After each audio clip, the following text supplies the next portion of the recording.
नारद पुराण के पूर्व भाग द्वितीय पाद में एक जगह आता है जहां सनंदन मुनि नारद जी से कहते हैं, विद्वन, गर्भ में, जन्म काल में और बुढ़ापा आदि अवस्थाओं में प्रकट होने वाले जो 3 प्रकार के दुख समुदाय हैं, उनकी एकमात्र अमोघ एवं अनिवार्य औषधि भगवान की प्राप्ति ही मानी गई है।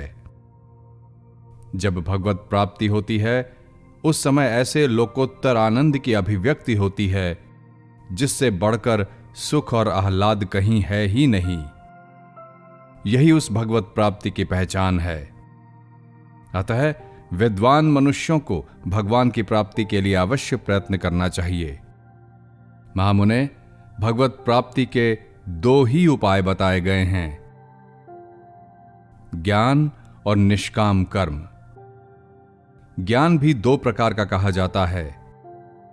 एक तो शास्त्र के अध्ययन और अनुशीलन से प्राप्त होता है और दूसरा विवेक से प्रकट होता है।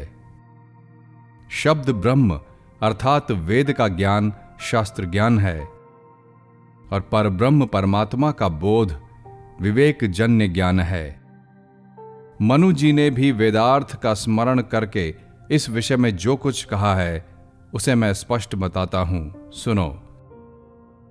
जानने योग्य ब्रह्म 2 प्रकार का है, एक शब्द ब्रह्म और दूसरा परब्रह्म। जो शब्द ब्रह्म शास्त्र ज्ञान में पारंगत हो जाता है वह विवेक जन्य ज्ञान द्वारा परब्रह्म को प्राप्त कर लेता है। अथर्ववेद की श्रुति कहती है कि 2 प्रकार की विद्याएं जानने योग्य हैं, परा और अपरा।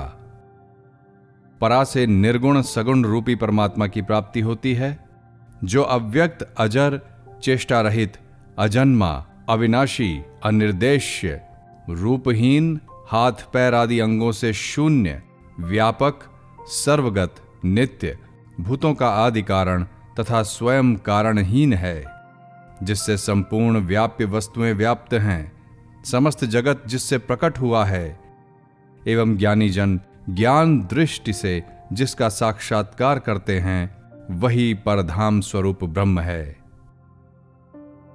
मोक्ष की इच्छा रखने वाले पुरुषों को उसी का ध्यान करना चाहिए। वही वेद वाक्यों द्वारा प्रतिपादित अति सूक्ष्म भगवान विष्णु का परम पद है। परमात्मा का वह स्वरूप ही भगवत शब्द का वाच्यार्थ है और भगवत शब्द उस अविनाशी परमात्मा का वाचक कहा गया है। इस प्रकार जिसका स्वरूप बतलाया गया है वही परमात्मा का यथार्थ तत्व है। जिससे उसका ठीक ठीक बोध होता है वही पराविद्या अथवा परम ज्ञान है। इससे भिन्न जो 3 वेद हैं उन्हें अपर ज्ञान या अपर विद्या कहा गया है। ब्राह्मण, यद्यपि वह ब्रह्म किसी शब्द या वाणी का विषय नहीं है, तथापि उपासना के लिए भगवान इस नाम से उसका कथन किया जाता है।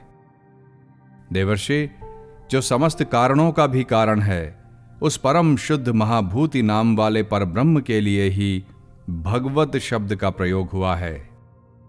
भगवत शब्द के भ कार के 2 अर्थ हैं, संभरता भरण पोषण करने वाला तथा भरता धारण करने वाला। ग कार के 3 अर्थ हैं, गमयिता प्रेरक, नेता संचालक तथा सृष्टा जगत की सृष्टि करने वाला।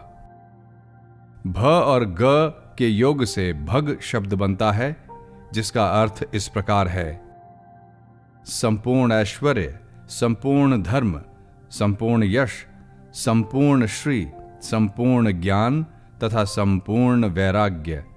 इन 6 का नाम भग है। उस सर्वात्मा परमेश्वर में संपूर्ण भूत प्राणी निवास करते हैं तथा वह स्वयं भी सब भूतों में वास करता है, इसलिए वह अव्यय परमात्मा ही व कार का अर्थ है। साधु शिरोमणे, इस प्रकार भगवान, यह महान शब्द पर ब्रह्म स्वरूप भगवान वासुदेव का ही बोध कराने वाला है।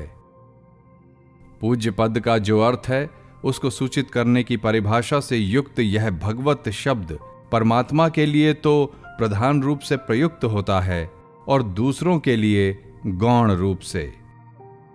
जो सब प्राणियों की उत्पत्ति और प्रलय को, आवागमन को तथा विद्या और अविद्या को जानता है, वही भगवान कहलाने योग्य है। त्याग करने योग्य अवगुण आदि को छोड़कर जो अलौकिक ज्ञान, शक्ति, बल, ऐश्वर्य, वीर्य और तेज आदि सद्गुण हैं, वे सभी भगवत शब्द के वाच्यार्थ हैं।